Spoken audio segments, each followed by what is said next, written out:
Louder! And it's time for the Gore N More podcast. Gonna have a good time. Gonna have a good time! Yeah, we're gonna have a good time. We're going on now. A ball break, walking hand in hand in the moonlight. We'll be the sweet soul there. I swear we'll never part. We're going on now. A ball break, running in the sand, feeling alright. What's up, Gorehounds? Welcome to the Gore N More podcast. I am the not-so-mean fluff master supreme, Big Johnny D, bringing this shit show in as always. However, I do not bring this shit show in alone. For with me today, and I actually do have one today. Last week I did not. So it kind of goes, well, if you've seen this movie, coming If you with know, me you today, know. yeah, the hot and horny heathens. Hey! I mean, The Dark not Lord wrong, of ever. the Dark Lord himself, the daddy of this show, Mr. Chad Chrisman, What's up, bitches? and that lovable meat mountain, the killing machine, Mr. Bobby Amone. Feel my bicep and tell me I'm pretty. Yeah! Welcome, Gorehounds. Today is April 25th, 2022, and we have a steamy episode for you today.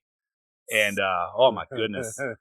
Yeah, shout out to everybody in the chat here. We got Heather, of course, our lovely Joe's Suba, actually who here.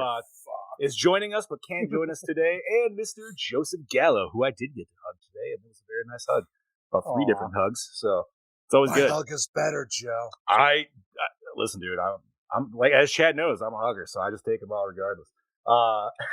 He is the Fluff Master Supreme. We mean That's that right, as dude. in the cute and cuddly way. Yes, not in a bad way. So before we get into this just delicious episode, first and foremost, we are going to talk about what the hell we did in the last week. And usually we have Mr. Vasquez stepping up to give us his sweet, sweet pipes. But he made us a sweet little video instead. Ladies and gentlemen, it is now time for your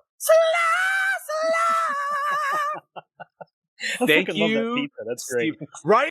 It's such a good It makes me idea, want dude. a piece of pizza, though, right? Right. As soon as I'm gonna make a video, it's like put a pizza slice in the background. I didn't expect he was getting the stretch, so that he even went. I love that higher than- it's the true proper New York style pizza too. By the way, not that garbage Chicago deep dish crap. pie. That's That is pie. Say what you, Fine. say That's what you want. cheap. I like it. It's good. Fuck off. No. Now talk about your I like it fucking too, weed. but it's not New York style. Bob. New York Weird. style is the best. Yeah, You gotta be able to that's fold. a that Notice how it slice. doesn't say New York style. It says Chicago.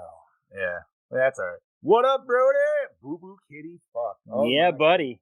So you know what, Chad Daddy, if you want to start us off, how have you been, brother? We didn't get to see Well, you last week. I have been well. Okay, so the reason I was not here, I don't know if you guys went into detail. So, okay, so what have I been up to? My daughter turned 12. You know, she's becoming a young lady, so she's, you know, got that whole preteen crap going on. Aside from that, we had Easter dinner over at my wife's grandmother's, and what happened was, since it was such a nice, beautiful day, nice sunshine, the kids were outside playing. The kids were outside playing baseball. All right. And they were using a little t-ball thing, and my oldest daughter Chloe, the one who just turned 12, she was up to, you know, take a swing at the ball. She swung with all her might, missed the ball, and didn't see her little brother right beside her. Crack, full force, ball back right to the cranium. Nice. So he yells and starts crying. My wife runs out and she holds his head, and there's just blood pouring down. So, you know, everybody's freaking out. You know, we're trying to remain calm. My daughter's in tears because she's afraid, you know, about her brother. My youngest daughter's in tears. So we did get the EMTs there, and they said he's going to have to go to the hospital for.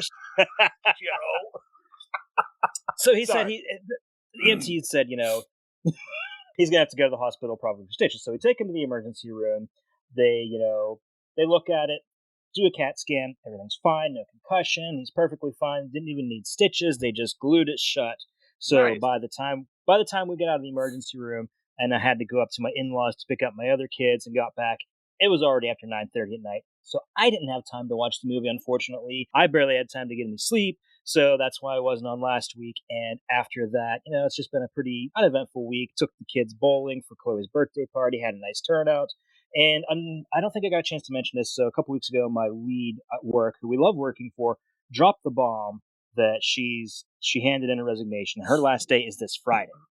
Okay. And so last week, the one girl we all work with, and we just love, we call it, her name's Shanice, and we call her Baby Bub, because we call each other Bub, and she's the youngest. She's like 24, so we call her Baby Bub. And she told us that she is handing in her resignation, so her last day will also be Friday. So we're losing two good people in our department this week. Damn. Yeah, That's a low kick. yeah. So that's What's gonna up, Amy? sting. Howdy, Amy. But let's see. Aside from that, not much. Just watched a couple movies. Watched this, fantastic movie, which I love. This movie. I'm glad you guys got a chance to share it, and I'm guessing you guys probably at the very least liked it as much as I did. It's been a long time since I watched this, but you know what? I've droned on long enough. Bobby, your turn, buddy. Well, I mean, of course, real quick, we did love this movie. I mean, our names were, had the word horny in it. Of course. Look at that. My week was good. I started a new job last Monday, and it's already going fantastic. Love working with everybody. Nice. And then today I got a phone call from one of my coworkers from the old job. And I said, he says, how's it doing over there? And I said, how's it doing? He says, same shit, different day. He's like, you're lucky you got out when you did. I said, I was getting out regardless, so it didn't really matter. Lucky And then you this- get out when you did. You left a week ago, bro. Damn, I know. The weird part is I still haven't got over the fact that I have a normal schedule. But anyway, Nice. so Friday I was with my girlfriend. We went out to dinner with a few friends of ours. Saturday I was with my brother, helping him, working with him, and then we went to the Monster Truck show in MetLife Stadium, which is a good time. We haven't been to one of those in a few years, so it was nice to go to that. And then yesterday, me, my girlfriend, and a couple more of our friends, we went to Clinton in Northwest New Jersey. Went and had lunch, walking around, all that kind of fun little stuff. And so it was a nice, good, calm, relaxing weekend, and all that good shit. And then yes, Joe, there are a bunch of short people in this chat, including you. So love you, sweetie. So, but no, it was a good weekend, and then got to watch this very delicious movie. And it made me cream in my dreams, unlike some other people I know who are not in this chat. Hint, hint, I will nudge, nudge. say, man, it was definitely some spicy Italian. That is for sure. To say it was some spicy Italian, I'm an Italian. I wanted to extra spicy it up, but that's. I gotta say, I was watching it, and I was like, holy shit! I forgot how many tits are in this movie. This is definitely not one you want the youngins to accidentally walk out on, unless you're cool with that. I mean, unless it's your son and then he discovers boobs, it's like, that's my boy. The funny thing is, my parents never had any objections to us watching stuff like that when we were kids, so it doesn't. I don't really care. You know why? Because they know, as we all, there's always that natural just unnervingness when you're watching a sex scene with your parents, and that never goes away. By the way, no, it never. For does. any of the youngins listen out there, I'm almost 40, and I'm telling you, that still shit's gonna be like weird. Dude, there's this barbarian movie called Death Stalker. I don't know if anybody's seen it or heard of it, but I remember watching it. I remember watching it when I was a kid, and I got the DVD years ago and watched it with my wife. And after it was over, I looked at him like, "I'm sorry, I'm a little embarrassed. I don't remember there being this much sex in it." Hey man, well, that's okay. As we can tell, this movie had a lot of that. And sorry, Joe, you can't hear it from down there, but not my problem. So, Johnny, tell me about your weekend and your slice of life. Oh, let's see. Well, normal fucking work bullshit. Did stop over at the Mr. Gallo's house actually, and I did a little work on his ribs for his zombie ghost face. We did a little docking as well. I mean, I won't deny. For you audio listeners, Chad was trying to demonstrate. But no, we did that, and then we went out and did a quick little 20-minute shoot. Just fucking around. He had his grave and the thing. We were like, all right, let's see what we got. And it was a nice windy day. We actually got some cool shots. Mm-hmm. And then let's see, what the hell did I do this weekend? Saturday I didn't do shit because we were supposed to do a shoot that got canceled. And then Sunday was a delicious day up here in Central New York. It actually hit the 80s, so we all went to the zoo with a bunch of friends. Nice. Yeah, it's cool. There's like a couple of different zoos in the areas, but this one, the big attraction there is the elephants. This one, the big attraction is the giraffes. Ooh. So But this one's I like it because it's a lot more of a rustic feel, so it feels very Adirondack. If that makes sense to anybody listening, a lot of woodsy stuff, very cabiny. No, it was cool, man. It was good times, and then good hanging out with friends. The girls got out to play and see the animals and then feed. So I'm gonna end this with this, and this is kind of funny. So my buddy Grant, I don't know if he's listening, and I hope he does because this is his idea, so I have to give him full credit. Now, this place is a feeding petting zoo too, right? Mm-hmm. So you get in there, and there's just a fuck ton of goats. All right. So you're just feeding goats left and right, blah, blah, blah. But then they also have tigers, bears, and lions all right next to each other, which I was like, somebody planned that shit out. Yeah. And then they also got, some mountain lions and shit. So we're looking at this mountain lion, dude. This thing just looks fucking mean, man. Straight up, it's just going back and forth. And these things actually live. They can be local to where I am. Oh, yeah. Not even a fucking, as you guys all know, too. Chad's got, people don't believe it, dude, but there's fucking Black Panthers in fucking Pennsylvania. There's been pictures of them. Oh, I believe that. They fucking exist. My old roommate saw one, Yeah. Yeah, people think it's a cryptid of Pennsylvania. It's like, no, man, they're scarce, but they're fucking there. Yep. So anyways, he goes, dude, what if they feed the goats to all the big animals and shit? And then that way you're having the public feed your feed, and then you just do that. So then that way, not only does it keep the circle of life. And I was life. like, so wait a minute. I'm like, do you kill the goats? And he goes, no, it's let them Jurassic Park. And I go, Jurassic that's Park how style. I would do it too. Keep them, you know what I mean? Keep them going. Keep their animal instincts. So, Amy, it is. But at the same time, I'm like, holy fuck, that is it's a fucked up, but it's a genius idea if you really think that. No, I don't even. Something. I'm actually going to say it's fucked up. That is just pure genius. So yeah, because we come in. So the wife bought 3 feed cups. I don't want to fucking feed, but I'll just hold. You know what I mean? So if the kid wants to feed, I'll just here's more, whatever. So you're paying to get the feed, and then you're feeding all these lazy ass goats and shit. Well, how much is the feed? I don't know why I've got to I don't know. It might be $1 to $2 a cup, let's just say. And it's a red Solo cup completely filled to the brim. Everybody knows what a red Solo cup is, so you can go from that. Okay. We've seen movies. Yeah, exactly. It's full 16 ounces. But yeah, man. Honestly, I kind of hope they do. I don't think they would. And that's what I asked them. I'm like, so that's clearly an after we close the gate kind of a scenario. You're saying this, and I'm just picturing Jurassic Park the whole time. Right, dude. Yeah. Okay, so speaking of Jurassic Park, they have an alligator pit, which I was pissed because the alligators weren't in the fucking pit. But they have this crazy, epic fucking, it sounds like a Jurassic Park. It would sound like it would be from Jurassic Park 3. They kind of gave up and it was a little bit lazy this time. But it sounds like a weird Jurassic Park score around this thing. So they are playing this fucking epic ass music. And you're like, oh man, I'm seeing some crocodiles. Nothing. It's just an empty fucking pool. You're like, what the fuck, dude? Turn the music off, man. You're fucking pumping me up for nothing. So see, all right. So you said it's like Jurassic Park real quick. I could see the owner going, they see it happen? Who's hungry? Yo, could you imagine though, throwing a goat or two in the lion cage or the fucking tiger cage? Drop it into the fucking crocodile pit. I kind of want to be the person in the lion cage, do dude, it. In the lion cage, that was the funniest, dude, because so there's 2 females and there's 1 male. And that male, he was looking fucking great, dude. He just came out of a Suave commercial. He was looking fan-fucking-tastic.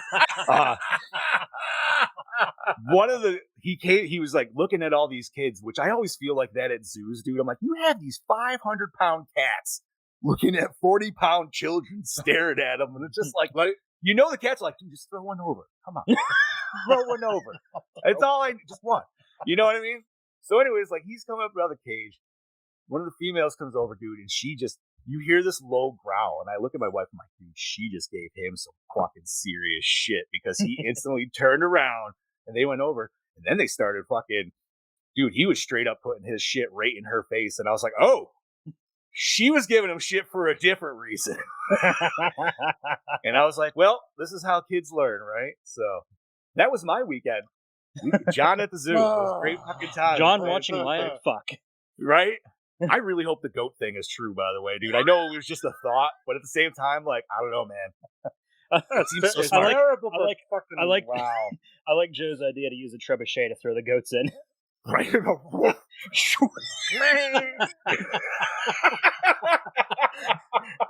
Oh, I'm gonna fuck. All right, we need to make that. All right. Anyways, let's wrap this shit up. Wow. You know what, Chad? This is your pick. This is what my are we here pick. What are we We- here to talk about? We today, are here. buddy? We're here to talk about 1973's Torso, aka what was the alternate title? The Italian. Dude, I don't know. It's like I fucking a can't- sentence, bro. Okay, so after a string of appalling lust murders involving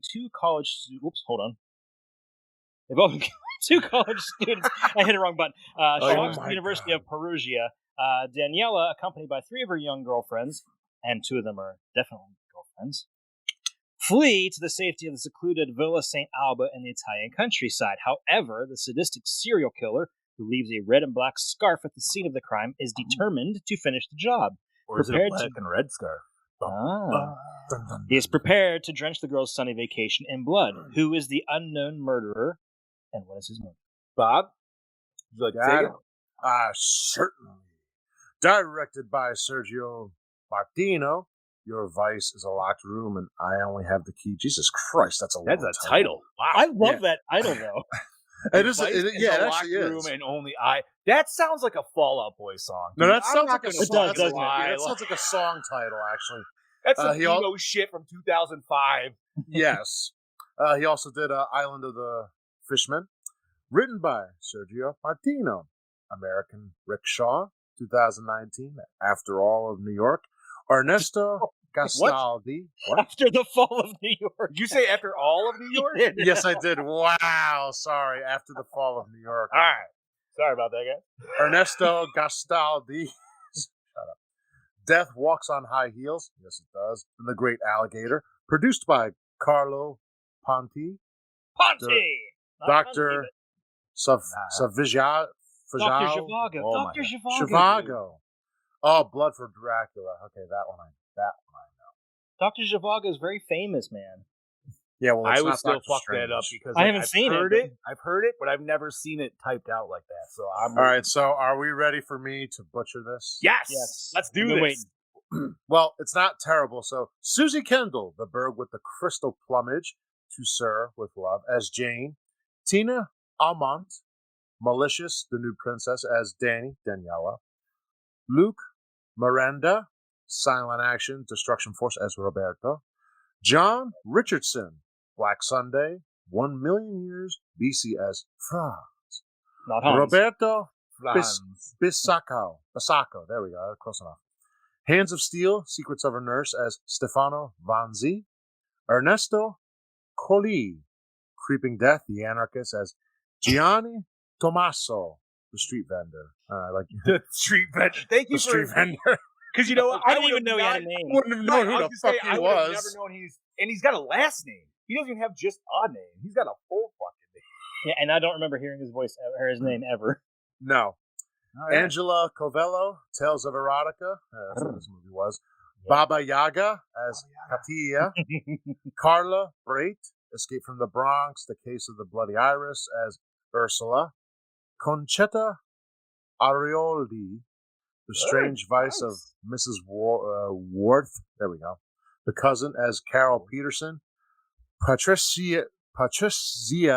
God, that was terrible. I don't know how to pronounce that last name. Audiatori. Oh, Adiatori. Okay, thank you, close Chad, enough. Daddy. Audiatore. I'm Italian, and I'm fucking I'm not. figuring it I'm out. not Italian. The Shoot word the is- living, shoot the living, and pray for the dead. Indian Summer as Flo Florence Heineken. It's the name of the beer.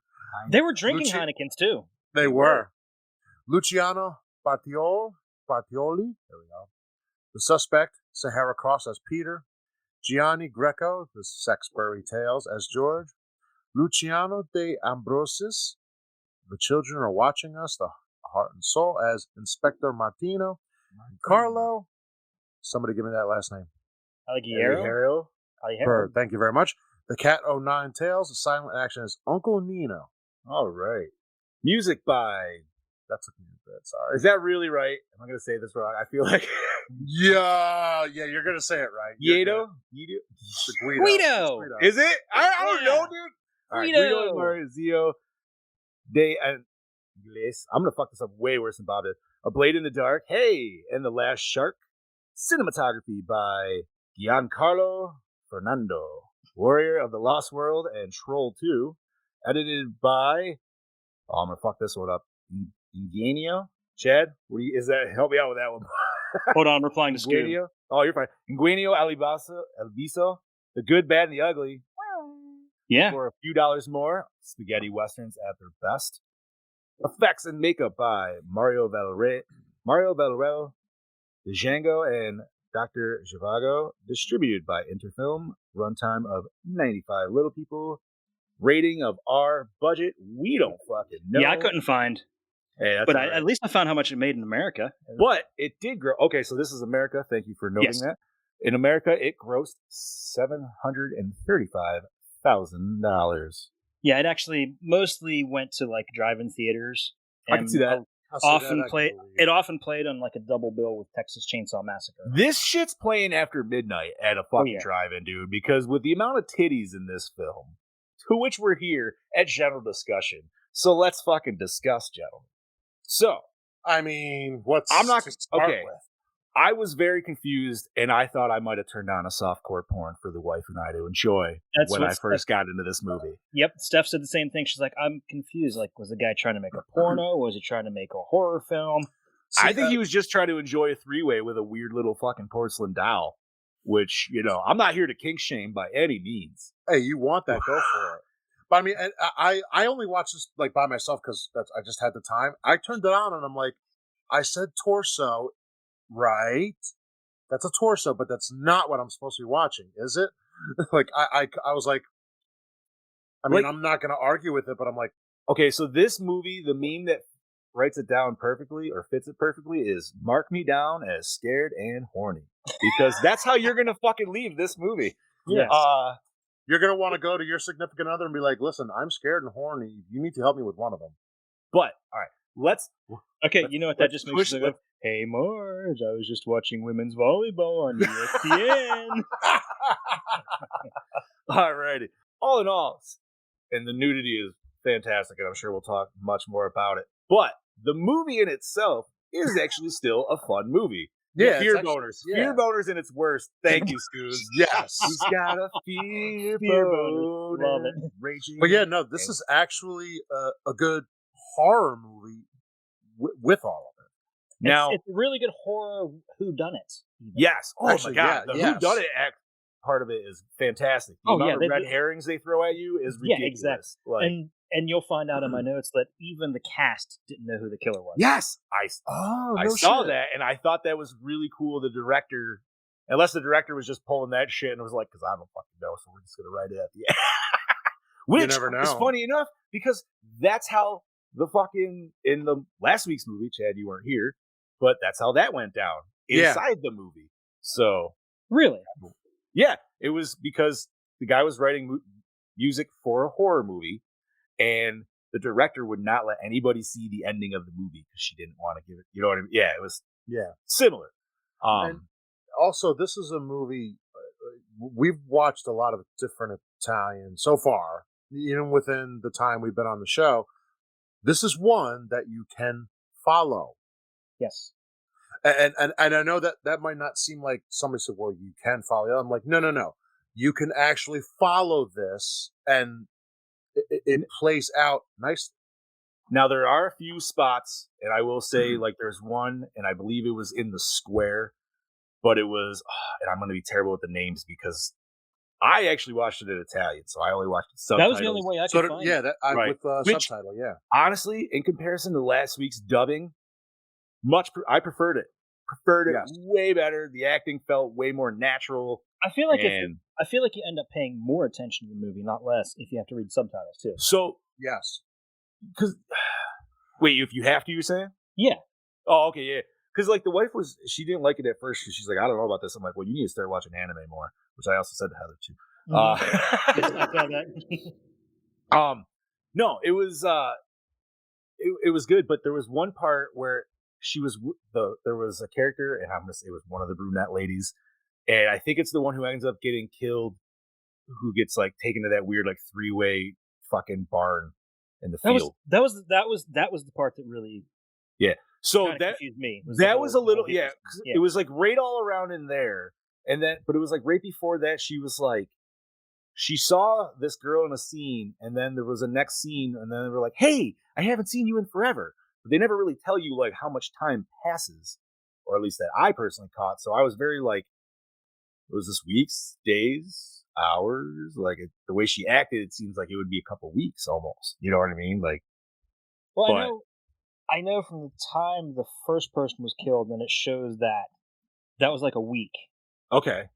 I think a Okay. week passed between the first two killings. But it was just there was nothing in between those two scenes of those people together, or to me at least to tell me like, hey, just besides her saying, hey, I haven't seen you in a while. But I was just like, well, how much time has passed? Like, and we're gonna get a little spoiler territory now. It's not necessarily a really rag on the movie. It's just more of I wish. But I love the killer's basic ski mask design, right? Mhm. We Yes. didn't get enough of that. Right. That was my gripe. We got two scenes that I particularly remember. Maybe there's one I'm forgetting, but there's the puddle scene, which is fantastic, and then there's the beginning car scene, the car sex scene, right? And then everything else goes to like a weird like, Yeah, you don't see. we're not going to public show shoulder. just the neck down, like, which is cool because you got a lot of guys who fit the same frame and almost look very similar in this movie. Yes. Playing red herrings out the ass, dude. So you just like, there's the doctor, there's the dude who ends up getting strangled, then there's like another fucking random guy, and then there's the killer in himself. So it's Dude, like, there's even the scarf salesman that they kind of implied. yeah, he's kind of even built like that, dude. He's got like the same kind of chin thing. He's got the weird sweaty hair that's like balding. Yeah. But yeah, man, this movie was, and maybe that's why, and TJ was right. This is a slasher film, so it definitely would appeal to us more in comparison to like what we've watched prior. Yeah, no, it does, and it's because it's also like you just said, a great mystery too. Mhm. But what makes it there's- giallo? I'm still lost on that. I am. Is this technically giallo? Yes. It is. Yeah. Yes. All these ones that we have, man, are technically giallo. What makes them giallo? I'm still trying to figure that out. That's a very good question. You know, I am going to Google giallo right now. You guys continue discussing and Because- we'll see what the technical. Okay. And so here's one thing that I know is a running thing, and this is definitely way more of an LCE question for anybody who knows what LCE is or doesn't know for that matter. That's Lights, Camera, Exploitation. That's another show on this network. You should go check them out. They get way more into depth in this shit than we personally do. But our man Brody, who comes in and out here, he definitely knows a little bit about it. And I know like sometimes there's like themes, like running themes in giallo. People do dumb things. There's Not always for this- some reason like an overabundance color of yellow, which I question. Is it giallo films that are yellow, or is it just Italy in the time they really like yellow? So it just Okay, giallo is actually Italian for yellow. it is. Okay. Oh, What up, Smiling Octopus? howdy! Hold on. I'm here. Oh, Here we go. Oh, Pod shit. here. the pod boss is here. Yeah, to get the drop expert some in. knowledge. Okay, so Speaking of it's LCE, either 50s or 60s. There were a series of German films, also known as Creamies, which featured Okay. which focused more on like the mystery aspect of the story. So those were more in Germany. So in Italy, some of them were adapted into stories featuring a yellow cover. And okay, like Chad said, yellow in Italian is giallo. So Okay. being associated with mystery and the color yellow, they just started referring to themes with heavy mystery components as giallo. So they associated that genre with that color because of the color of those books. If you type in giallo books, most of them are going to come up yellow books with the similar type of art style you see on the movie posters. which I dig would the make torso sense. poster. I love that shit. Yeah, Thank you, boss man. That was very informative. Thanks for the knowledge bomb. That was Thank you awesome. very I appreciate much. it. Yeah, so I feel like I actually do understand what it means a little bit. it's kind of like a transition phase, and like what we know as slashers really kind of spawned, as we know, in the 80s and stuff. But the transition is midway through the 70s. Black Christmas, I'd say, is probably the most one. But like this one, what is it? What year is this? 73. Yeah, definitely a lot more slasher elements in this than other Jolly. This stalk and slash stuff. There's another Mario Bava film, Blood and Black Light. Like, what is it? Chad, you know what I'm talking about. Did we just say it in our thing? Are you talking about Bay of Blood? No, Lace. It has some. Oh, Blood and Black Lace. Yes, Blood and Black Lace. I think that has a lot of slasher elements too. That's kind of like the murder by numbers type thing. Nice. Okay. Awesome. But when you talk about like the bright colors and stuff, that's more Argento. He kind of started that. With Okay. Burp So the you're Crystal talking the Plumage actual and lighting. Yeah, that's Okay. more Argento. Well, see, I was just speaking like when I noticed the yellow, it's just everything is yellow, like the wallpaper, the decor, and I'm just like, Oh, is that's that just the time. The period. Yeah, I was like, is that just Italy? Like maybe they're just really into yellow. Like I guess that was my whole loss. Yeah, when you venture away from Argento Giallo, you're going to see less and less of that style, like with like the colors and stuff. That's just what separates him from the other people and allows him to stand out with other people in the genre. Him, Sergio Martino, Enzo Castellari, folks of that nature are really people that allowed to develop their own style. Still good Giallo films, just completely different than what you see from Argento. Awesome. Well, thank you very kindly, sir. Absolutely. Thank you very much. So that was the boss man, TJ Bowser, which you can catch on Lights, Camera, Exploitation, which we mentioned earlier. So, hell yeah. I really love the fact that we had that like disembodied voice just kind of floating around. Right? It's like, Yeah, telling I was you like, we're God speaking. We need the picture of God from fucking Monty Python. Monty Python. Yes, dude. Like every time. I'm gonna goddamn download that right now. Anyways, so I mean, this movie was fantastic, dude. Like It was. Yeah, it was. I enjoyed it. It was. There was a lot of style, and I think what you mentioned with all the different colors, the yellow wallpaper, I think that's kind of like a little nod, a little tip of the hat to the Giallo paperbacks that they had the yellow coloring. That would be my guess, anyway. I mean, there was a lot of stuff like I was just like, oh, but then I got to remember this is 73. You got to take it with the time. I was not expecting the weird like sex bar, I guess, like where everybody's just like fucking. And But that was the product of the times, right? This was still the hippie movement was still strong.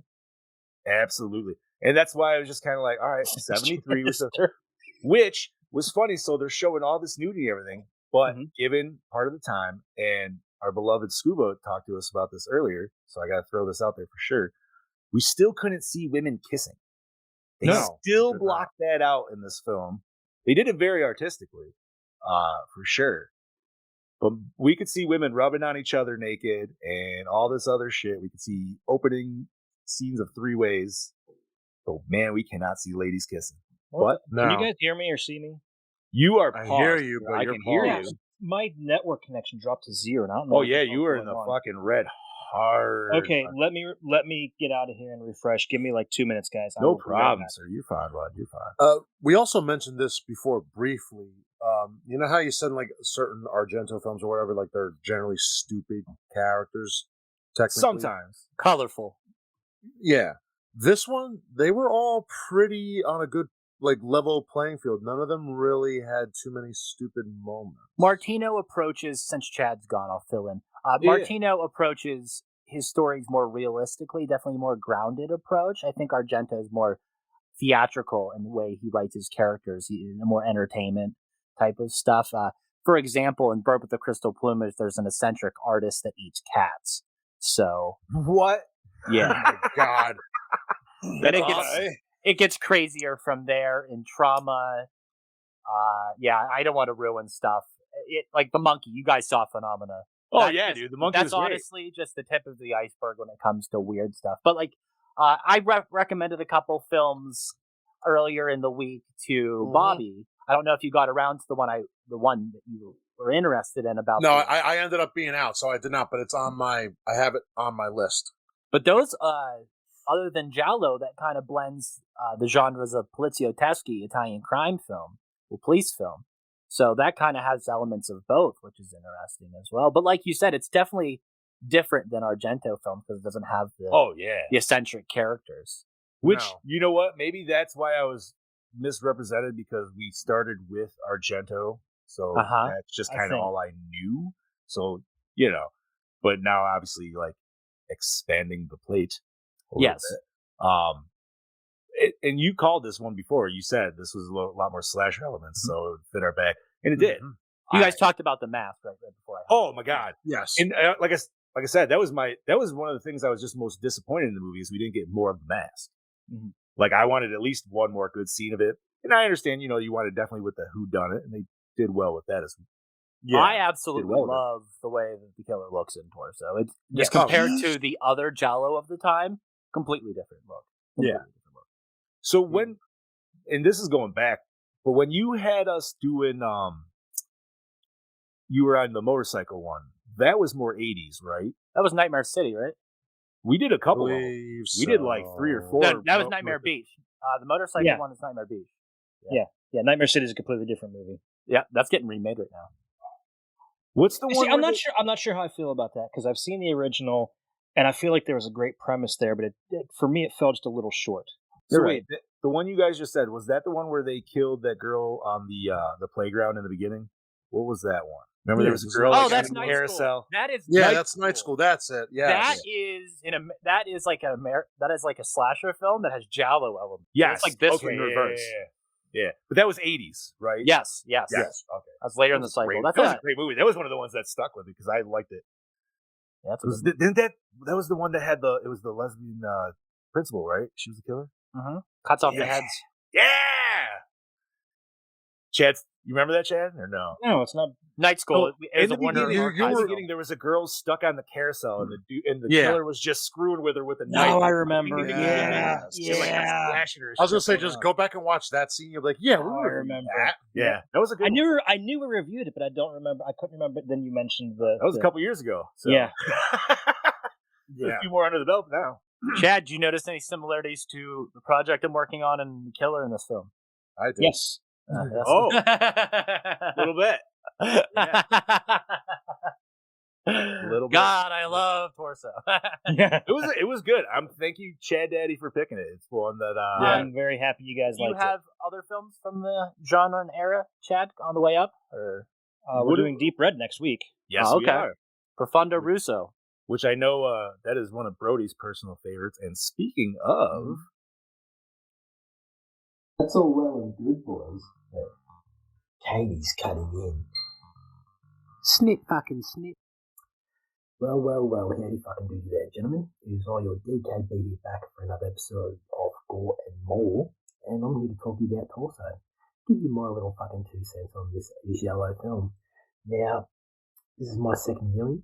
I couldn't really remember much about it the first time that I'd seen, but it was really good to go back and watch this again.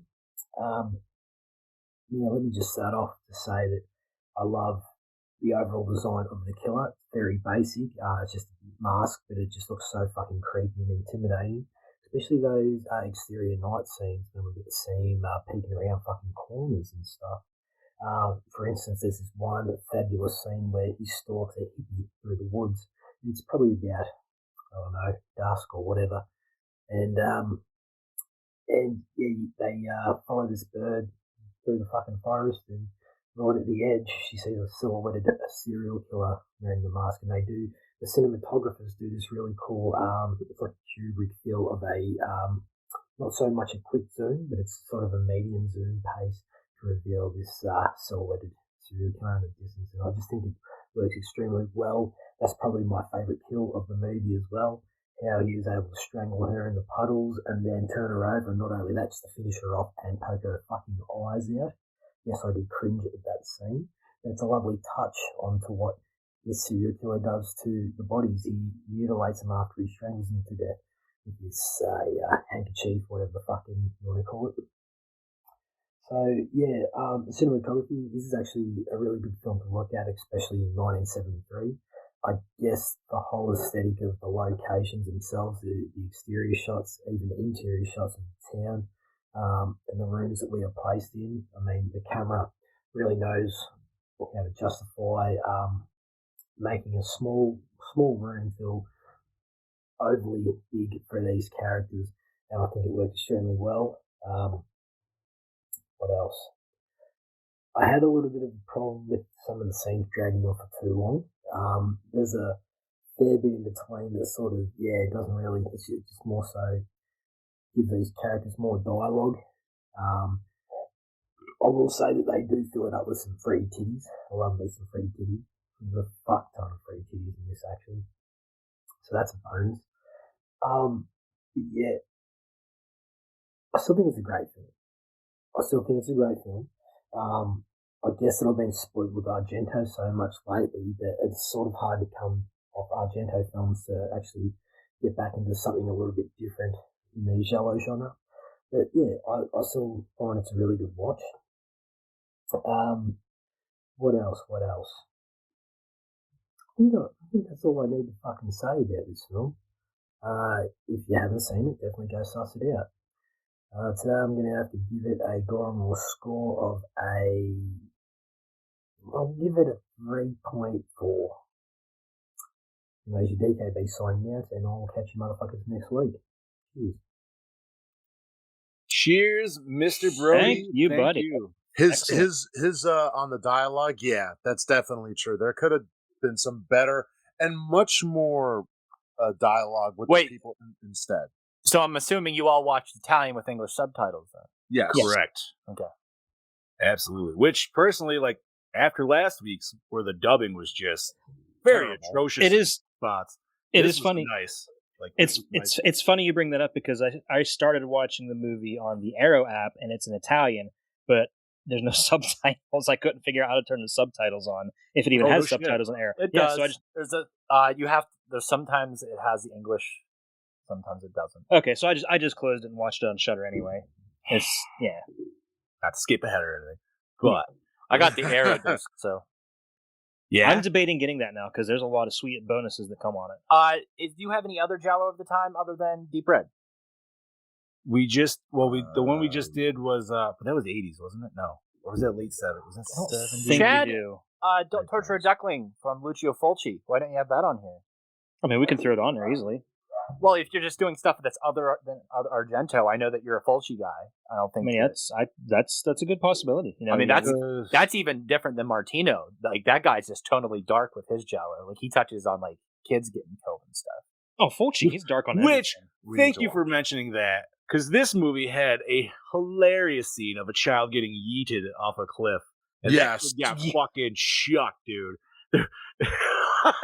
The scene cuts were hilarious, but that was hilarious because it's supposed to be like somebody falling, right? And you could just tell that dummy was just thrown, right? Like that thing was like long, and the scream that went with it was even better. It was, which I mean, you know, it's fitting how spoiler once again how the killer dies because obviously you know it's the same way he gets thrown off a cliff, but I don't think you have to say spoiler, Johnny. This movie's been around long enough.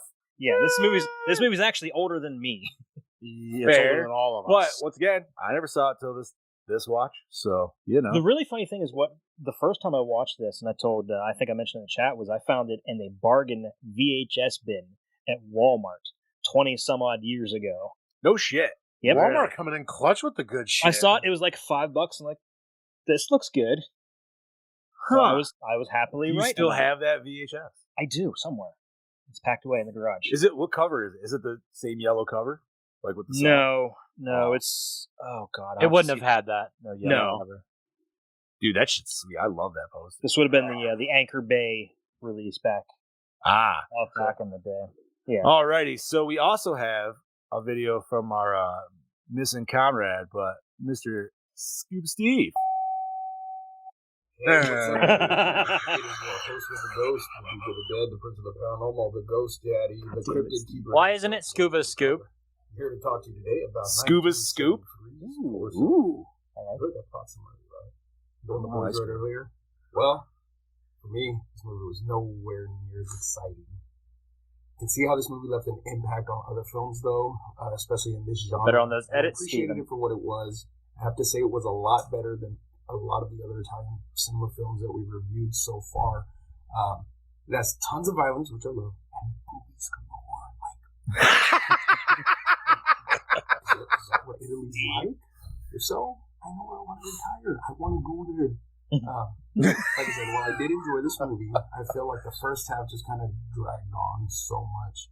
I spent a lot of time up in the kills, which was great, but there was like tons of like nudity. There's nothing wrong with that, man. Who doesn't love nudity? I love Right? nudity. He's got a point. You can tell he recorded this at I was work.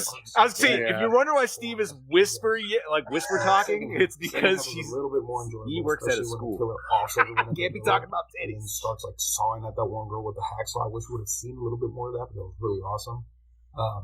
But then it just shot straight back down, and like absolutely nothing was happening. Does this say I don't like ItalianFilms.com? And it delivered a what the fuck? Come on. We all thought it was stuff enough.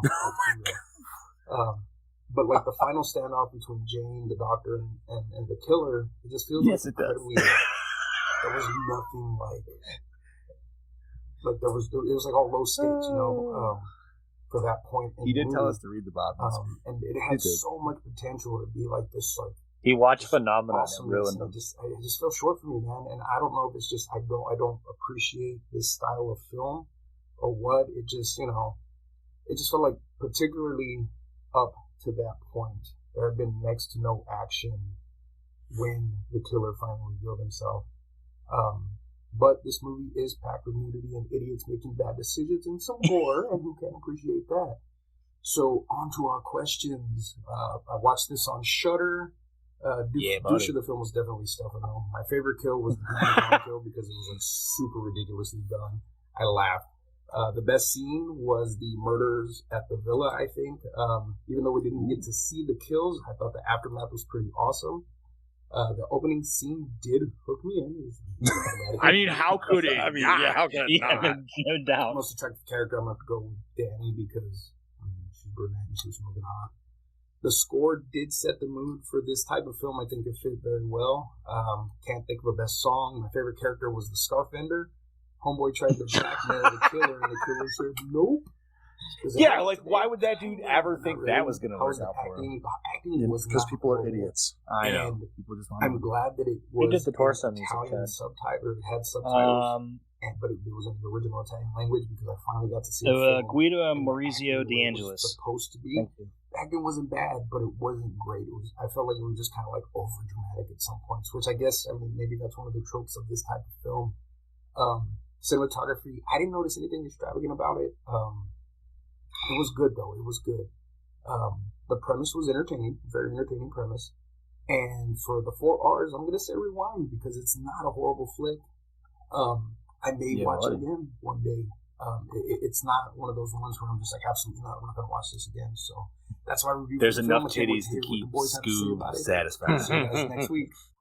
Yeah, but Scoob's score is a 3. I was like, wait, I for some reason thought that like guy was going to shoot about. I'm like, wait, why? Is that I was waiting too. It's raining 3s. That's right. All right. So Brody was a 3.4. And yes, smiling octopus. You either like the genre or you don't. You either get it or you don't. I can tell you. I don't know, man, because like this one I really like. I'm really going to disagree with him because, especially with the cinematography, I thought it was absolutely fantastic. Again, it depends on how much slasher elements is in it for you guys. It might be. It Probably. might be. I can appreciate Argento's lighting, though. I always did like that part of the Nobody has style like the Master of Macabre. But this is true. This is true. I mean, we do appreciate a good Cundy. Don't get me wrong. I was going to bring up Cundy, bastard. Yeah. Cundy never has done no wrong. We haven't done a Cundy film in a while, have we? I think we're running out of Cundy horror films. No, there are. There's there's more plenty of Cundy out there. We just know for the horror. We could do a whole month of Cundy. We could do a whole year of Cundy. Don't tempt me. But it would be mostly non-horror. That's the thing. I wonder if Strip Nude We're watching Back to the Killer Future, has more motherfucker. tits. Wait, what's that again, TJ? I wonder if the film Strip Nude for Your Killer has more tits in it than this. Scoob said that was an older I think one, right? It does, that was 60, actually. Didn't you guys cover that? No, I've been debating didn't? doing that. Oh, I thought you did. Okay. That movie's pretty good too. Yeah. I like. You know what I loved about this is not a single one of those women wore a bra. Nope. No, not a lot of bras in Italy. Mm-mm. No, That's they okay. don't. No, they don't. This was the whole free love time too, so it was all about women empowerment. So they were burning their bras and shit instead of wearing them. Yeah. Nothing wrong Hey, with that. yeah. Absolutely. Alrighty, so we got one video from our fan, from Heather. Let's see what she's got to say. Hi, Gorehounds. This is your redhead of the dead, Heather, here to talk about the movie Torso. First thing I would just like to talk about is my favorite scene. So that was in the woods when the killer's, chasing down the brunette. I loved everything about that scene. I loved the lighting. So good. I loved the score. And I thought the girl did great acting. She really looked terrified. I loved the crawl through the mud. And I think I'm actually going to say that's also my favorite kill, is him shoving her face in the mud and suffocating her, because that's pretty brutal. It's a pretty miserable way to die. And we as an audience get to actually be there. Am I the only one that would love to see somebody in like full Ghostface cosplay sneaking down the stairs and creeping up behind her? Was off screen. So I think I'd say Imagine that's if you my favorite just saw kill. that in video right now as you said that. I wanted to say favorite chick because there's a lot of very beautiful women in this movie. So I'm sure that It's Italy. you guys are going to have lots of different answers because there's so many beautiful women. But I was just going to go with the brunettes. redhead from the very beginning. All of them. The first female victim. I just thought she was gorgeous. And of course that rack was, whew. Okay. She did have a nice rack. Oh, It was and nice. Yeah, I think favorite they all did. camera shot I had was just that shot from the bottom of the well when he's going to dump that guy's body. That just looks so cool, like from under the water. I don't know, I love that. That was a pretty cool shot. That's pretty much all I really wanted to say. I want to try to keep it short this week. And it was nice being part of the podcast again this week. Sorry I missed last week. And I'm going to give it a 2.4. Oh, All she right. went a little lower than Thanks, guys. This is your redhead of the dead saying I'll eat your brains later. 2.4. Two thanks, low Heather. scores. I think this movie deserves it a little higher, but we'll discuss Yeah, that when this we deserves a lot more. when, love when than we what get they're to that getting. point. We'll I'll discuss that. All right. It Doesn't have to be everybody's bag. That's why we. No, it here doesn't. to Discuss. still. All right. Okay, so we got everybody's vids out of the way. Mm-hmm. We've discussed. Is there anything else we should discuss or that we forgot to discuss? Thank you, Boss Man, once again for hopping in and giving us a breakdown on the film type in itself. Yes, sir. Yeah, we love. I feel like I actually learned something today. Can you increase it to a 2.8? We will allow it because you are in the chat. So we'll go with a 2.8 for Heather. Yeah, if you want to change it, as we're recording, that's cool. We can do that. That is fine. And nothing else to discuss here, but as we go through the questions, definitely. I'm glad I'm glad he brought up the kid because I almost forgot about that. But that was one thing Brody and I were talking about this morning. I was like, man, he fucking yeeted that kid, dude. Literally, I was like, but the way he got thrown and then the placement for where he fell, I was like, wait a minute, dude. He would have been way the fuck over there. he would have been way farther. Oh, that shit was. But it works. And okay, last discussion thing is though the end fight very anticlimactic for my personal taste. I feel it should have been a little bit more of a scuffle. This might But I did love that one like ninja kick that the doctor gave the fucking killer. bro. Yeah, that was pretty amazing. He just so fucking cool. comes up with a flying fucking kick, and it's like, holy shit, Liu Kang, what the fuck? That and that was. and I don't know why, but the scene where the one girl, oh god, was her name Jane or whatever, the blonde girl, the American girl. Okay, the girl upstairs that got locked in. Yeah. So when she and I don't know why, but when she turned to go down the stairs and twisted her ankle and fell, I laughed so fucking hard just because of how completely random that was. So all right. So you know how we talk about how sometimes there's like, as TJ calls it, colorful characters. Like there's just characters that just make decisions that don't make sense. Okay, if you just fucking twisted your ankle, now I've never fucking worn heels, and no, this isn't like a yes I have. No, I've never worn heels. I'm a 300-pound man. I am not twisting my fucking ankle even for a joke. No. If you twisted your ankle, are you going to put fucking heels back on to walk around? Fuck no. What the hell? You're not wearing Her heels. foot would have been too small anyway. There's no way she could have fit that shoe back on. But I feel like you're setting yourself up for failure anyways, dude. You know what I mean? Like, and at first I was like, because the wife actually noticed, she's like, is she wearing heels? And I was like, Well, maybe that was the camera wasn't supposed to grab that. Maybe it'll just like help her like with her walk. Nope. She literally is wearing heels because it's part of the story. And Yeah, that whole scene with her rolling her ankle and the kid yeeting off the cliff, those just both made me laugh. But one of my favorite, and it was like a really small part of the scene with her once again, is when she's trying to get out after the killer locks her in, and she's struggling with the key. No, and she pokes the key out because she's trying to catch it on the newspaper, and the killer's there, and he puts the key on it very subtly as a like. I fucking love that, dude. That was I like that very much. Word. I'm trying to think of anything else. I mean, if you like slashers, definitely check this out, man. The end scene, like Scoob mentioned, I feel like I should bring up. It was cool. I wish you saw the kills go down, but the fact that we get to see the aftermath and this dude just sitting, butchering bodies by the day, or like, as long as taking his time, I should say. I could imagine, like, not to jump too a little ahead, them doing that today, but if they do it gory but in subtle way, it would be fantastic. So if it's today, this is just me, because you're in some big villa that's fucking empty, bro. I'm bringing a battery-powered DeWalt Sawzall, man. I ain't fucking around with a bone saw, dude. You know what I mean? Like, we're gonna get this shit done, and we're gonna get done fast. I don't know. But other than that, I mean, I think Chad Daddy, do we have anything behind the curtain, sir? Oh, he is. Chad Daddy's a little muted at the moment, just technical difficulties. Speaking of which, I'm trying to think. I don't know anything, and I don't want to jump necessarily ahead. Oh, Chad did mention, and I'll bring it up again.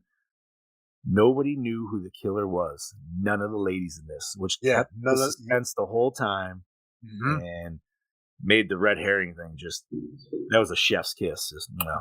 Okay, I think he's done. Sorry, I had to mute because my dog was barking. That was the beautiful thing about this movie is the fact that you don't know. You really don't know. Correct. Who it is. All right, so Chad, what do we got from behind that curtain, buddy? Okay, I got a little bit here. I unfortunately didn't have time to watch, hours and hours of interviews and behind the scenes stuff. Since it was such a nice weekend. Since it was such a nice weekend, we spent most of the time outside with the kids letting them play. Oh, it's a gorgeous weekend. Yeah. So, the film was highly censored in English language countries. Because of this, parts of the English dub do not exist for the film. On uncut DVDs, these scenes are played with their original Italian language track and English subtitles. You're better off just watching it in Italian with English subtitles anyway. Yeah. Although one thing really annoyed me, and I don't know if you guys noticed it, but any scenes with the blonde American girl were shot in English, then dubbed into Italian and subtitled with English. Oh no shit! I did not notice that. To be honest, I did not. I noticed it reading the subtitles and seeing her mouth matching up with the subtitles. I didn't pay attention enough to her mouth because I just assumed they were all Italian, even though they said she was American. Like, you know what I mean? Like, huh? All right. So we didn't get a Donald Pleasance like dubbing himself over. No, not like that. Dubbing himself into Scottish. During production, none of the cast was told who the killer was, and because of the high amount of red herrings in the film, many of the actresses were convinced it was someone else doing all the murders. See, I like that. That's a good convincing call behind the scenes. I like that. I love that because it gives you like a genuine reaction, of the way they're reacting and interacting with certain characters that may or may not have been the killer. Especially for the one girl who thought her boyfriend, the guy got strangled. I fucking forget his name. Scoobs gave him douche, but like she easily could have thought that guy was the killer the whole fucking time until they finally killed him off. You know what I mean? So, especially like with that whole bush scene where like it was supposedly him creeping behind that bush when they're all sunbathing or swimming or whatever the fuck it was. Dude, can you imagine being the grocery guy? What a great morning that is, dude. Right? That's three hot nude women in the front. Hey, how are you? Here's your breakfast. Here's your milk. Here's your bread. Have a nice day. Would have been even better if you just say, "Here's your eggplant." Oh, it looks like I'm overdressed. Right. I don't know. That's how the porn. That's how this softcore porn ends. There was a lot of dudes in this that were just like, they were way too thirsty to actually go talk to these women, dude. You know what I mean? God, that whole town. They would have not lasted 2 seconds. No, Like they would no. all just be staring. I mean, they were literally all just staring creepily, dude. And I apologize to all women for when men do that, because that is just That's wrong. as a father of a daughter, I weep for the future. Mhm. You're going to be at the mercy of your own hands going, Oh, don't my fucking fuck, kill him, dude. don't fucking kill him. Right? Like, yo, man, just listen. If you like a lady, little Gore More tip here. Go talk to her. Don't It's just really ogle that her. easy. It's really that easy. And And if if you she get rich- sees you looking at her, don't just continually fucking stare at her. At least acknowledge she notices you, smile, and wait. That's all you gotta do. Don't make it fucking weird. Gore More PSA for the week. And if she does reject you, it's okay. You made an effort. Go home. Right. Don't worry about Shoot it. your shot, then go shoot on her friend. Pow. Exactly. Gore More Hey. PSA. All Booyah. right, Shay Daddy, what else we got? Continuing on, Continue. Susie Kendall, who was British, was dubbed by American voice actress Susan Spafford. Oh. Oh, yeah, I got a little tongue twisted saying that. Quentin Tarantino showed his print of the film at the 1995 QT Fest. His fellow filmmaker Eli Roth has cited the film as among his favorite gialli and an influence on Grindhouse and Hostel Part 2. Okay, that would make sense. That makes a lot more sense, looking back at That the makes Hostel movies. plenty of sense, yeah. Now, I never watched Hostel 2 because I fucking hated the first one, so. You won't like the second one then. I liked the first one the first time or two I saw it. After that, I couldn't stand it. But then I saw the second one. I'm like, no, this is terrible. See, I actually liked both the first and second one. Yeah? I never got it. I don't know, man. That just was not my type of horror, man. That whole, like, fucking torture porn shit. This is not Yeah, my thing. that was actually one of Bobby's picks for last year, and we had to veto that. Was it? Of course you did. Dude, we don't do torture porn on here. Come on. Yeah, that's why we will never do Saw series. So anybody listening, I'm going to tell you that right now. Actually, if we did any of those, it'd be the first one, because the first one is almost giallo-like. It's almost first like a one, movie and mystery. then yeah. I still like the second one better than the first one, though. As fucked up as that. I don't know why. I think I just like the idea of the house. I love the house. I love the booby-trapped house myself. Dude, the worst part. And now we're gonna go on a fucking random Saw tangent, even though we just said no. I know exactly where you're going. The pit of fucking evil. yeah, dude. The little straw holders. Oh, that was I don't know so what else you would cool. call them, but yeah, yeah. everybody knows. On the top where you put your little straw through on your plastic thing when you go get a fucking drink. Oh man, when she puts her wrist through, oh fuck, no. That and the Wait, needle was that- pit. I think the needle pit was The needle pit was where I thought you were going. The straw thing. Was that the second one, or was that? That was the second one because there was like a key up in this fucking thing, and she put her one arm up, but then when you try to pull it down, it was glass that fucking went into each side, dude. And then she's like, "Oh, well, I'll put my other arm in there and get my," and then so she like Chinese fucking finger cuffs herself essentially with her hand. Yeah, dude. It's been a long time, but I still remember that very vividly. It's just a fucking nasty scene. Oh, it's a beautiful sight. All right, back to titties. I don't care. I like the Saw films. It's Dude, Yeah, they got some good shit on there. The one with the dad was okay. With the mom working on him with cancer, that was like the fourth one, maybe third one. I don't fucking remember, dude. I lost third. That one, I think it was like okay. So by the fourth one, I think is where I like tapped out. I was like, or maybe whatever the one where what's his name was standing on a block of ice. There was like a trap of the dude standing on it. That might have been a fucking 5. And yeah, that was. I just been a remember that long. the dude on the block of ice was the cop from the second one. It was. Oh, it wasn't Wahlberg. No, was it Wahlberg? Oh yeah, it was. Yeah. Okay, that's what I thought. Yeah. I thought he was in the first one. He wasn't. No. You're right. No, the first one was because his boy Danny was Glover. kidnapped in the second one, right? That's what it was. Yeah. Yeah, Danny Glover was the first one. All right. Fuck Saw. Let's get back to Torso. Yeah, seriously. Let's get on with this here. Believe it or not, an alternate ending was shot with the killer surviving in the end. Ooh. Off the cliff fall, huh? That might have been cool. Wait, what cliff fall are you talking? Isn't that how he died? They didn't show how he died. Dude, I swear to God, I saw you see a fucking little shadow like fall off the cliff. I did not. I don't recall because seeing. Brody's like, wait, he fell off the cliff. I'm like, that's what I took it as. Like, I didn't see anything like that. You just hear a scuffle and then you see the doctor come back. Like you hear somebody screaming. All right, I'm gonna have to rewatch it, and if anybody's in the chat, maybe you noticed or didn't notice, but I swear to God, dude, you heard like a and then like you just like it wasn't like like you. By the way, I would like to point out my window is not open behind me. That is heavy ghost activity going on behind me. Hot. You have floor vents? No, the window is open. You son I was of a like, maybe you had floor vents. I was like, I don't know. That'd be cool. Actually, funny, the floor vent is right there too. So, like, if the heat was on, you would be seeing them flutter. Word. What else we got, Daddy? George Anderson of the Pittsburgh Post-Gazette deemed the film another display of softcore sex and seamy violence that might better be kept abroad. Joe Baltacchi of the Philadelphia Daily News wrote, "Blood flows freely and limbs detach easily in Torso, a disagreeable Italian import with, not surprising, little to recommend it." And the LA Times' Linda Gross wrote that the film was a lazy suspense movie with a disjointed and loose screenplay. So just to give you an idea, the critics didn't like it.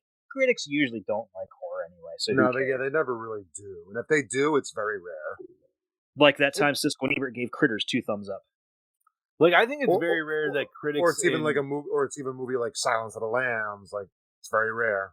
Yeah, but a lot of times, like, even critics in general consensus is completely way off base. Mm-hmm. Like, anytime that you see critics love something, general consensus is, no, it's garbage. And it's usually a boring piece of shit. Right. Yeah. Where critics are like, it's under 50%, and then it's like, somehow you go to general consensus, and it's like 80%. You're like, what the fuck is going on? All right. Like, we like popcorn movies, man. You know what I mean? Rigged. All rigged. Yeah, we're not film snobs. We like popcorn movies, you know. Like, dude. Throw some blood rush and explosions and shit. I can't wait for fucking Doctor Strange, dude. Are you kidding me? Like, same. Yes. So excited. All right.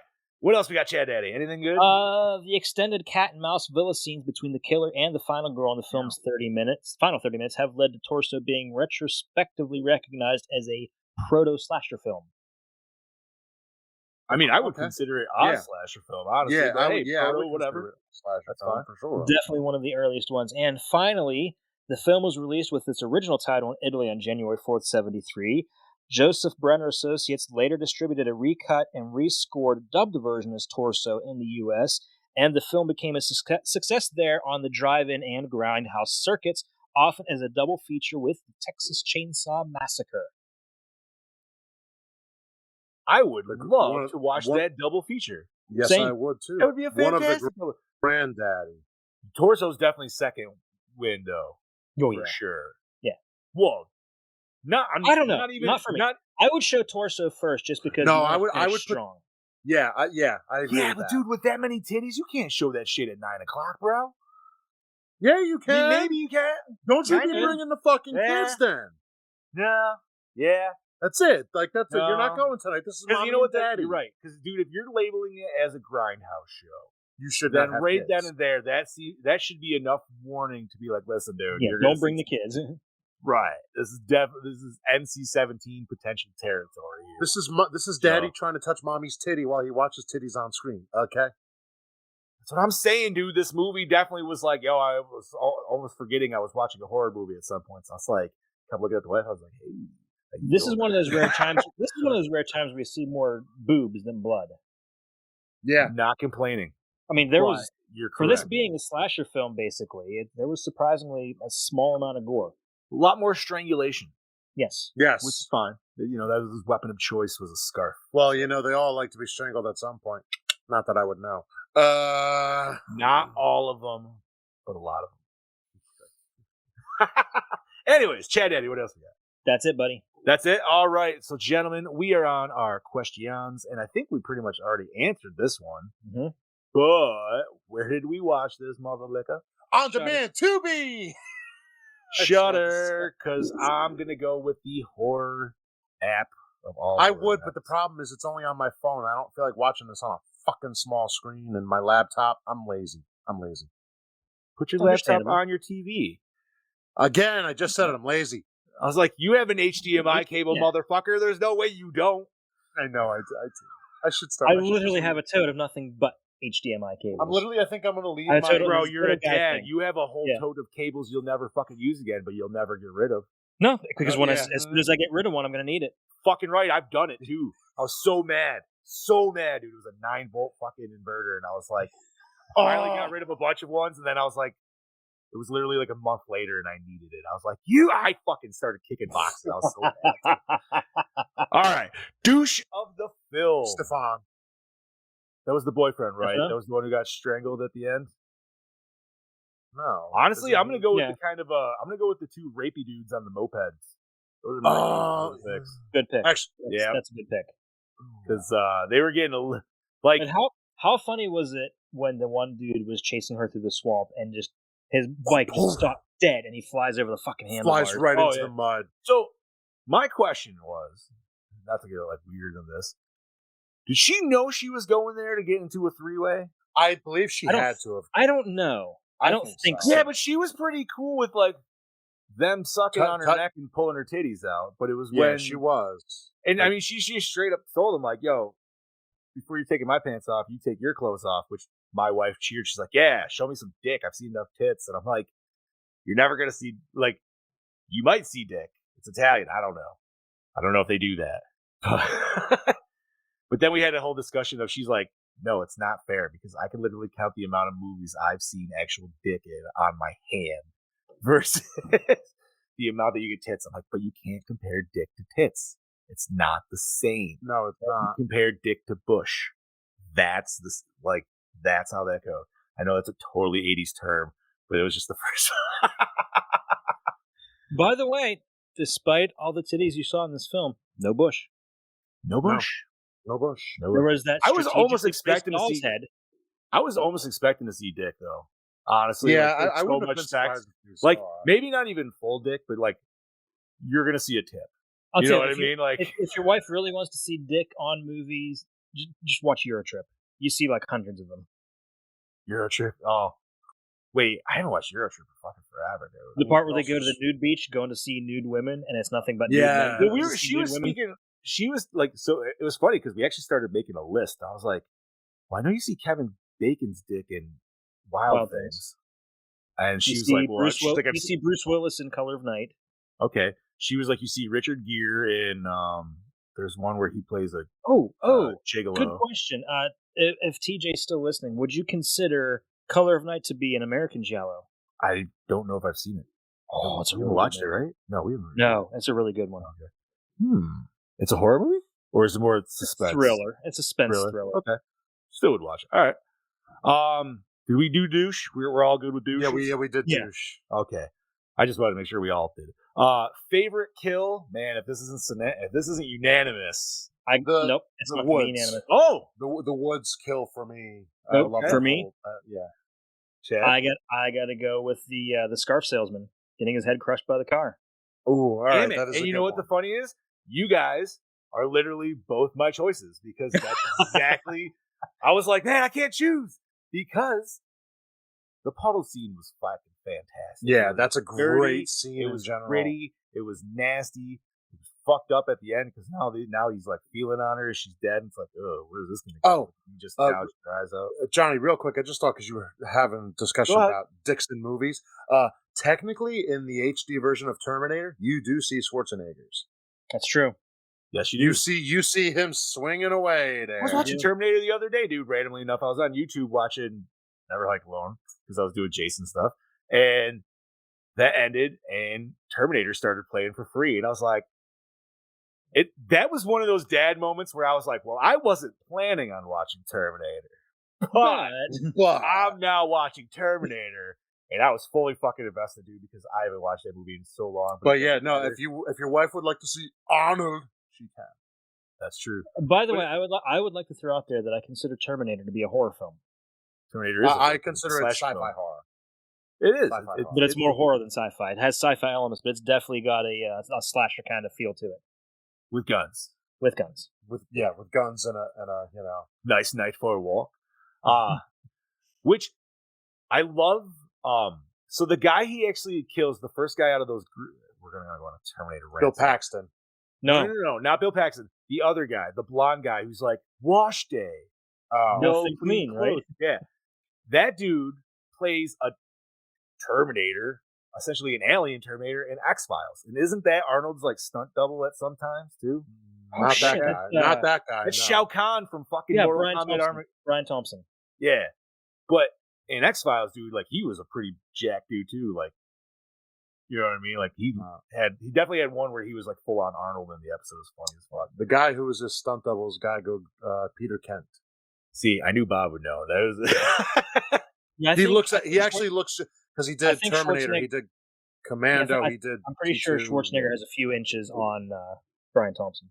Does he? Yeah, I think so. Schwarzenegger's not even that tall.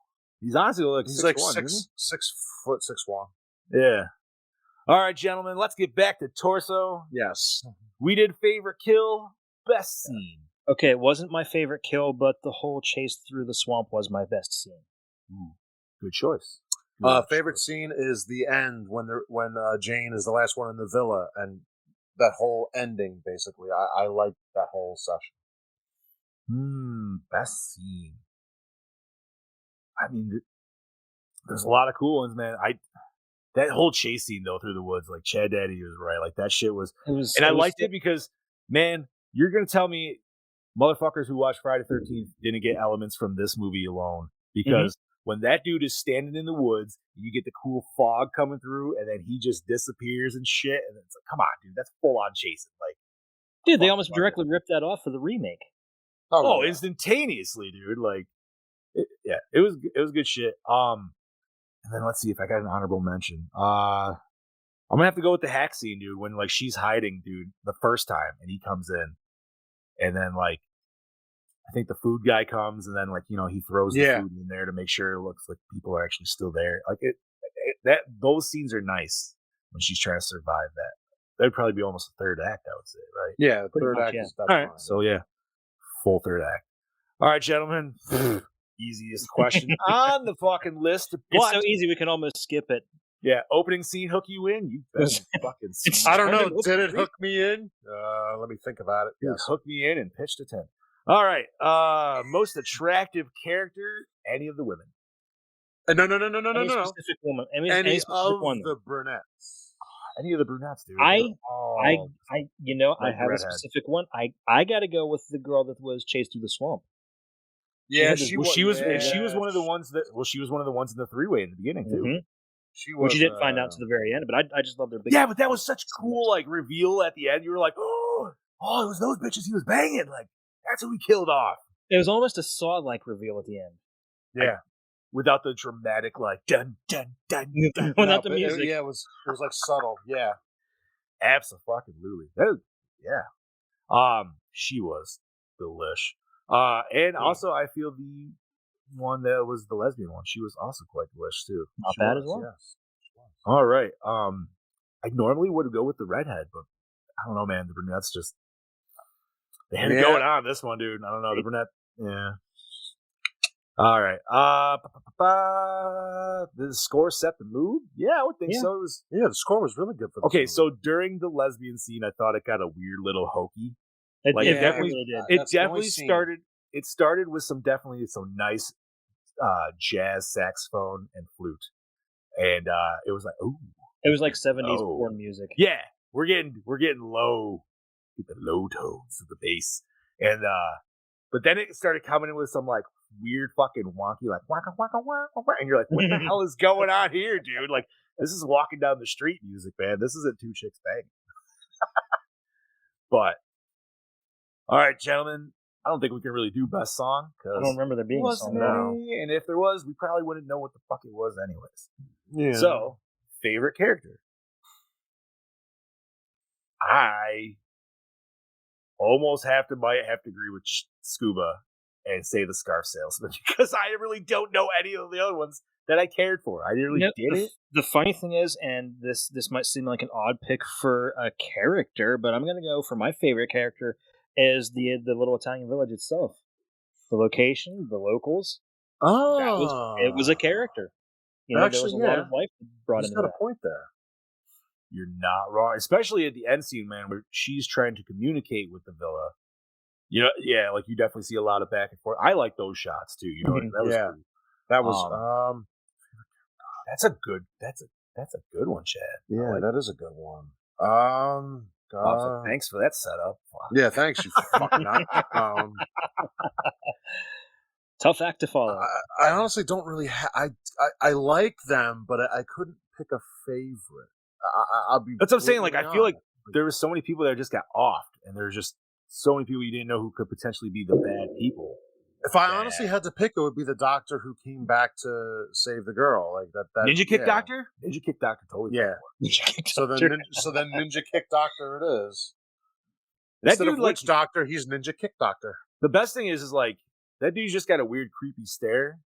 He But does. man, that dude could definitely be juggling women left and right, like easily. He probably is. He's a handsome man and he's a doctor. Like, you know? But he drove a piece of shit little Volkswagen Bug. So did you notice the scrape marks on the side of that shit? Yeah. No, you didn't. Yes. So I did. that's just because like how tight and everything the streets of Italy and shit are. You know what I mean? Like everybody's just if you noticed in that, the fenders had terrible scratch marks, dude, from just rubbing against the walls and shit. Like it was awful. But I love how it got rear-ended by that big fucking truck. And it was just like a little tiny dent. You do that in today's cars, you're gonna fucking total them. Totally. You'll absolutely. lose half a car. Yeah. Hey man, It's gonna set off the airbags, and 9 times out of 10 they'll just total if the airbags are deployed. What's the Doc Brown quote from Back to the Future 2? Oh yeah. 59 Plymouth. This is a fucking crutch of aluminum foil. Yeah, exactly. Alrighty, gentlemen. So we are on. Was it scary? I would say a little bit, yes. Actually, yeah, because it had some good mystery elements. Yeah, it definitely had some good scare factor. Not to mention, like, there was just other people that were potentially scary besides the killer. Yes. Which is just kind of shows you how fucked society is, regardless. Yeah, because you got the 2 rapey guys on the motorcycles. You got the other rapey fucking boyfriend dude, like the rapey scarves vendor. I don't know if he's rapey or he's just a perp. No, he could have been rapey. He was definitely a perp, but he could have been. I mean, he was a perp because he was definitely like doing the ups. You know what I mean? Like he definitely would have mirrors on his shoes to look up. He really would. But I don't know if he'd go as maybe. I do gotta give props to him for really, knowing who the killer is and trying to blackmail the motherfucker. Yeah, but he picked a word. Like, you don't let that dude pick the location to meet up. Like, no.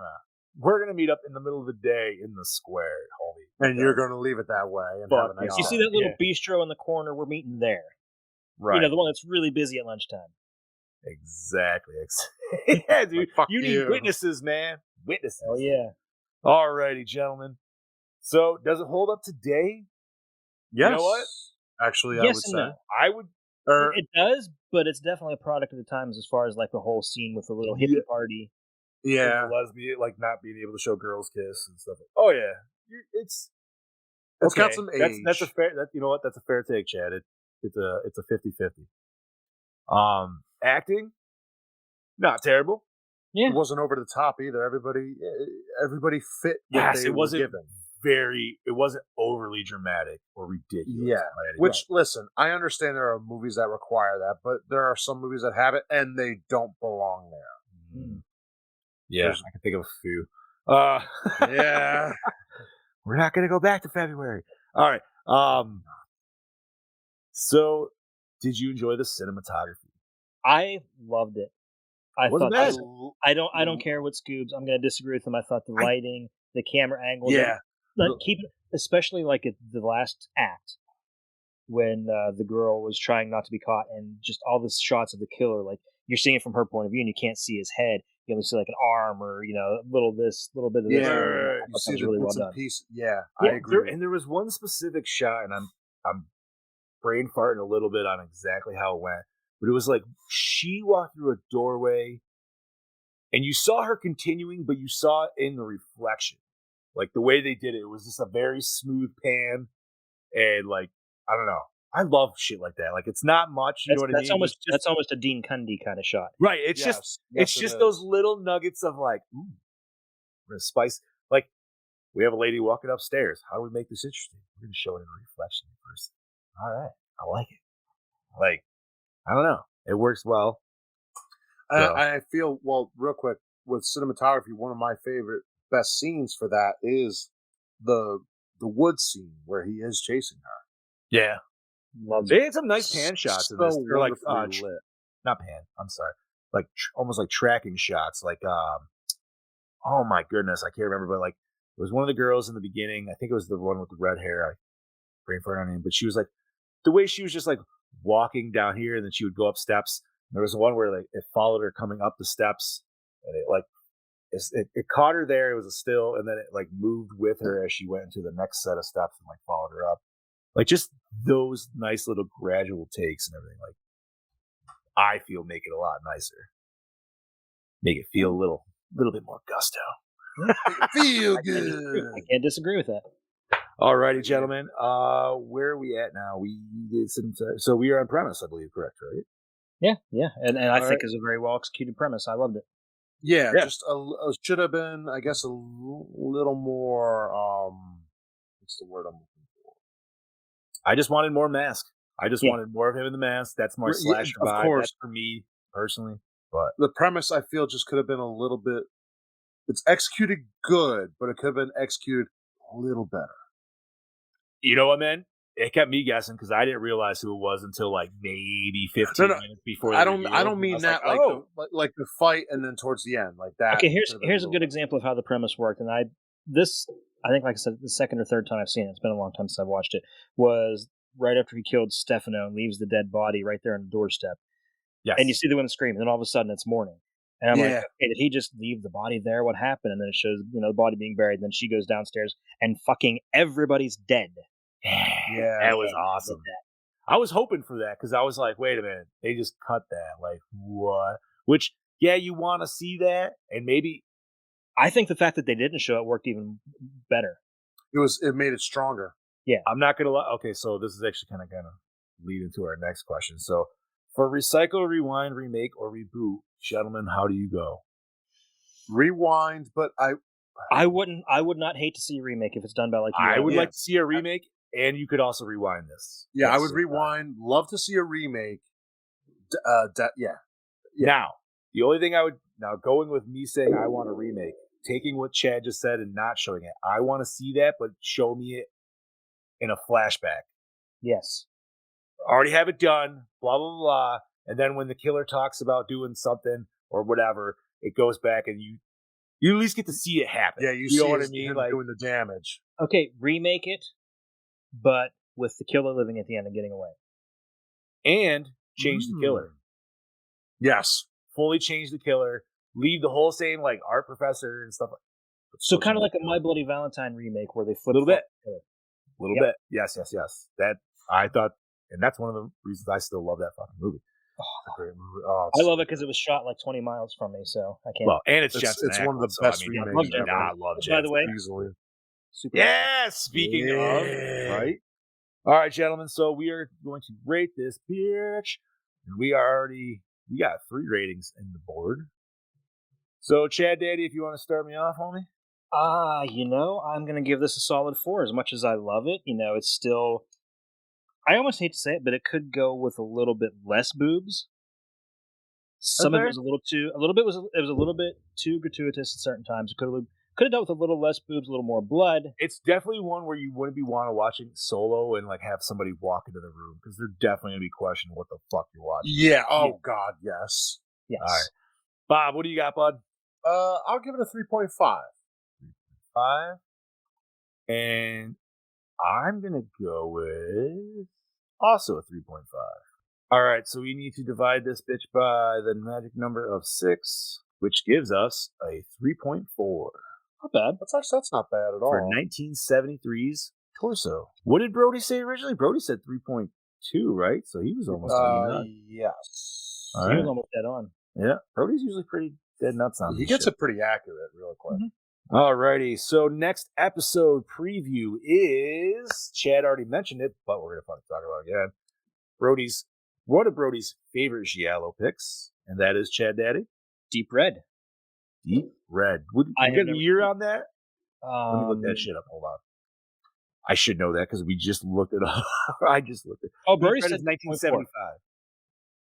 2.4. Oh, so he was there dead you go. on. Fucking Brody was definitely dead on. Hell yeah, brother. High five around the world. All right. So yeah, catch next week's episode, 1975's Deep Red. First time view for myself. So same. Yeah, Bob. And like I said, first time. And like I said, it's like public domain, so you can literally find it anywhere. Really? Mm-hmm. And we should have Scuba back next week as well. Yes. So No. Hey, he might be promoting us right now. Anyways, we have no He idea. probably is. He probably is. Like, I'm off on the motherfucking Gore N More podcast, bitches. So other than that, gentlemen, we are closing in at an hour and 30.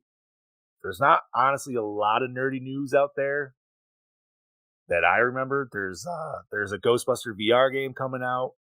Nothing really on whether it's going to be single or co-op or anything like that. But it's cool that you got another Ghostbuster video game on the way on top of Did you guys, Spirits Unleashed. I don't remember what. Did you guys get a chance to talk about Thor: Love and Thunder last week? We did. Excellent. And we fucking spooched all over it because it was fantastic. And I can't wait. And mark me down also as scared and horny because holy shit, dude. Yeah, female fucking Thor. Oh my god, what is it actually? It's what do they actually call her? The Mighty Thor, right? Mighty Thor, yeah. The Mighty Thor. Dude, her arms are fucking huge. Natalie Portman got jacked as fuck, dude. Yeah. Like, I wonder if they put her and Hemsworth in the same like shit because when he was doing like at the same time for this, wasn't he doing the Hogan biopic as well? That sounds about right. Because his arms got fucking massive, dude, for that Hogan biopic. So I just wonder if they hit the same fucking trainer or not. They might have. But funny you mentioned that because we didn't have this information at the time. But at the beginning of the trailer, if you have watched it, that is actually Hemsworth's little son running as Tiny Thor. No shit. So yeah, See, I think his that's name is cool. Tristan, if I'm not mistaken. So thought that was kind of cool. Little And- mini Hemsworth. Yep. Now another Hemsworth is acting. So, I like the other Hemsworth too, though. I feel like he's really good. Like he doesn't. Get I've only ever seen him in the Hunger Games movies and the second Expendables. seen him Expendables, and there was another one I saw him in, but I can't remember. It was like more of a serious one. So, Go ahead, Bob. no, when you guys are done, I actually have a couple more little things for some nerdy news here. Throw 'em up I just found this one right now. For the new Firestarter movie that is coming out this year, John Carpenter composed the score for this new Firestarter movie. That is true. There is a track that is out now. It is on, and shout out to our people who somehow magically post an article 3 days after us. Bloody disgusting. Dude, I swear to In God, the if there's a internet. torso article in a week. So, Guaranteed. I'll be surprised if there's not. So they just released one little snippet of his score. It is at Bloody Disgusting. You can also find it on YouTube if you want to. Also, Halloween Ends. Yes, I like the last two. You can hate it. I'll still watch it. Halloween I'll watch Ends it, is yeah. in the editing process right now, and Nick Castle teases that so far the ending they have is a very surprise. So, as a Halloween fan, I'm curious as to what it will be. It's actually Mike Myers as Mike Myers. Which Yeah, I'm not going to lie. baby. Listen, all right, as much as that would piss me off, I would laugh. You not, dude. I know. And also, the Salem's Lot remake is coming out only in theaters this September. September 9th is the release date. And Hey, then week the after last, my birthday. Neat. And then the last little thing I have, where was it? Where is it? It says, well, these aren't big news, but they're still little things for people to kind of sink teeth into. I said it before. Liam Neeson would be very interested to read a Darkman Legacy sequel script. Remember, he only did the first one. He did not do the two sequels. So it would be interesting to see him in a role that he originated. He's also stated that he's interested in reprising the role of Qui-Gon Jinn, but only if it's in a film. He won't do a Disney Plus series. No? And that's fair. Too good to do the series? It's fair, but it's not. That's kind of like a big middle finger to the fans in reality. That's because especially if you look at Disney, the money that Disney's goes done that on some levels too. But look at the money that True. goes into the Disney Plus series, dude. Like you're at movie level, anyways. Dude. You know what I mean? Like the amount of money that goes in the series now. Netflix just spent $30 million on each fucking episode for the next Stranger Things. Like that's ridiculous, dude. That's ridiculous. There's like, 8 episodes per season or some bullshit? I wonder how much of that is just the budget spent trying to make it look like it's still set in the 80s. You know what? That's a very good thought. That's a very good thought. Sweetness.